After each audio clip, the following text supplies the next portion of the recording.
most people when they come out of a relationship, they instantly go back to trying to find things that they missed out on and then overcompensate, which ends up taking their confidence away even more, like chasing the wrong kind of men to try and validate themselves or get confidence in all the wrong ways by doing things they did before. Maybe 4 years ago she was a different person then, so maybe if they've got kids or they were a different place in their career, they go back to 4 years ago. Instead of embracing and understanding and loving who they are now, people often try and go back to where they almost like a computer reboot. They go back to the best state they could find previously, rather than understanding I'm a new place, I'm a new person, so I'm going to appreciate where I am now and build from there.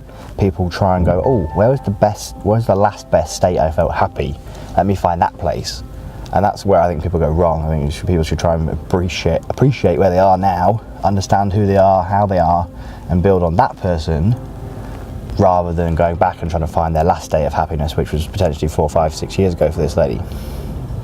So the two kind of things I'd probably do is evaluate really where you are. I would say see things how they actually are, not worse than they are, not better than they are. See things how they actually are, who you actually are, all the good qualities in yourself, rather than being negative on yourself or pessimistic view of I'm single now, I've had this marriage failure, I've failed this, I've failed that.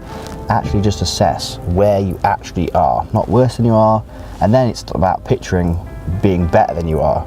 So it's being aspirational to where you want to go now. So now you know where you actually are, about building a compelling vision of where you want to be, in order to then have the get up and go, the motivation and drive to go and get that and achieve that for yourself. But it all starts with actually seeing things how they actually are, not worse than they are, and falling into that trap of self-pity and negative thought patterns of I'm not confident, I've been left, or my marriage didn't work out, failure, and then destroying any sort of confidence that you did have by doing that sort of self-fulfilling prophecy. You keep telling yourself you're rubbish and you failed, and you're going to feel like that.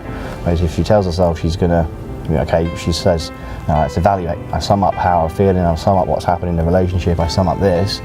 What can I learn from this? What can I take from this? What can I grow, and how can I better myself from this? Rather than let me just wallow in how that I didn't work out how I thought it. Okay, it didn't work out how you thought, but what can we learn? What can we do? What can we develop? What can we grow?